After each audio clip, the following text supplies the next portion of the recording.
जय श्री राधे कृष्णा दोस्तों आज हम आपके लिए सोमवती अमावस्या की कथा लेकर आए हैं। अमावस्या का हिंदू धर्म में खास महत्व है। सोमवार को पड़ने की वजह से इस अमावस्या को सोमवती अमावस्या के नाम से जाना जाता है। यह दिन पितरों की पूजा और तर्पण के लिए विशेष होता है।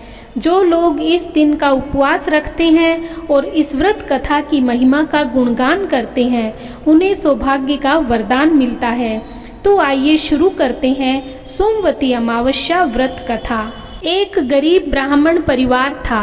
उस परिवार में पति पत्नी के अलावा एक पुत्री भी थी। वह पुत्री धीरे धीरे बड़ी होने लगी। उस पुत्री में समय और बढ़ती उम्र के साथ सभी स्त्रियोचित गुणों का विकास हो रहा था। वह लड़की सुंदर, संस्कारवान और गुणवान थी, किंतु गरीब होने के कारण उसका विवाह नहीं हो पा रहा था। एक दिन उस ब्राह्मण के घर एक साधु महाराज पधारे।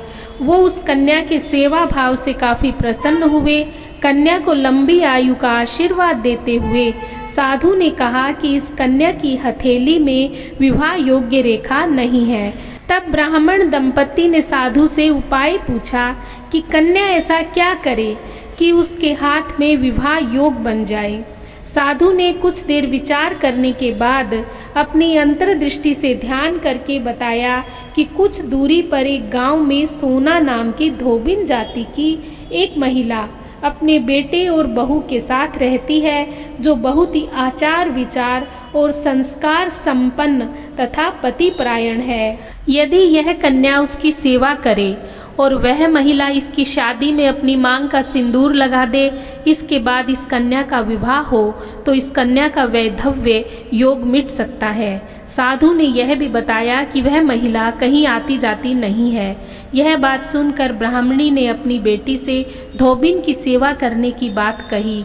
अगले दिन कन्या प्रातः काल ही उठकर सोना धोबिन के घर जाकर साफ सफाई और अन्य सारे काम कर अपने घर वापस आ जाती। यह क्रम बहुत दिन तक चलता रहा। एक दिन सोना धोबिन अपनी बहू को शाबाशी देते हुए बोली, तुम तो ब्रह्म मुहूर्त में उठकर ही घर का सारा काम कर लेती हो और मुझे आभास तक नहीं होता।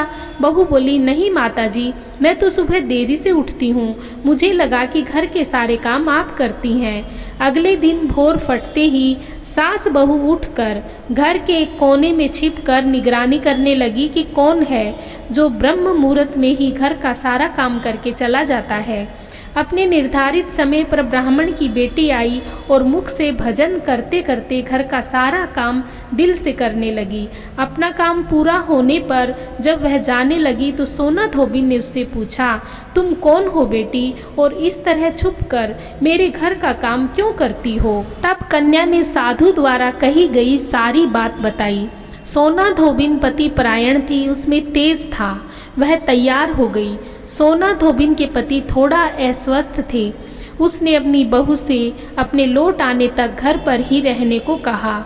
सोना धोबिन ने जैसे ही अपनी मांग का सिंदूर उस कन्या की मांग में लगाया, उसका पति मर गया।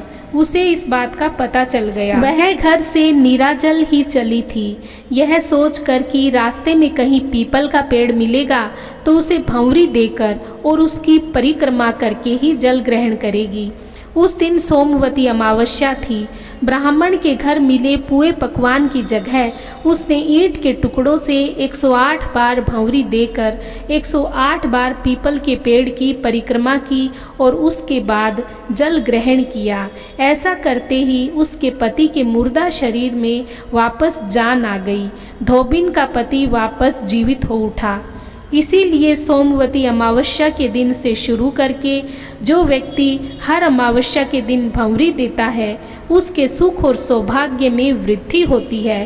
पीपल के पेड़ में सभी देवों का वास होता है, अतः जो व्यक्ति हर अमावस्या को ना कर सके तो वह सोमवार को पड़ने वाली अमावस्या के दिन 108 वस्तुओं की भंवरी देकर सोना धोबिन और गौरी गणेश की पूजा करता है, उसे अखंड सौभाग्य की प्राप्ति होती है। ऐसी प्रचलित परंपरा है कि पहली सोमवती अमावस्या के दिन धान, पान, हल्दी, सिंदूर और सुपारी की भंवरी दी जाती है उसके बाद की सोमवती अमावस्या को अपने सामर्थ्य के हिसाब से फल, मिठाई, सुहाग सामग्री, खाने की सामग्री इत्यादि की भंवरी दी जाती है और फिर भंवरी पर चढ़ाया गया सामान किसी सुपात्र ब्राह्मण, ननंद या भांजे को दिया जा सकता है। जय श्री राधे कृष्णा।